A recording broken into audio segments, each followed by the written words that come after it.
Guys দেখতে পাচ্ছ ভিউটা আমাদের মাদারীপুরের, যেটা তোমরা ভাটরা বিল নামে চিনো। তো আসলে গাইস শুধু নামটাই ভাটরা বিল, ভাটরা বিলে কিছু নেই। ওয়েদারটা মাদারীপুর থেকে দেখো গাইস, ভিউটা গাইস দেখতে পাচ্ছ এখান থেকে ভিউটা কত সুন্দর লাগছে। তো তোমরা মাদারীপুরে আসো গাইস, মাদারীপুরে সেই মাঠ আছে, ভিউটা দেখতেই পাচ্ছ। আর এই যে এদিকে ভিউটা, ওয়াও গাইস ওয়াও।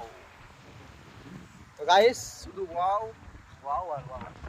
এটা মাদারীপুরের গাইস, তোমরা অবশ্যই ভাটরা বিলে নয় মাদারীপুর বিলে আসো, এরকম ভিউ দেখতে চাই। হাওয়া সেই হাওয়া, মিনি দীঘা বলে কথা গাইস।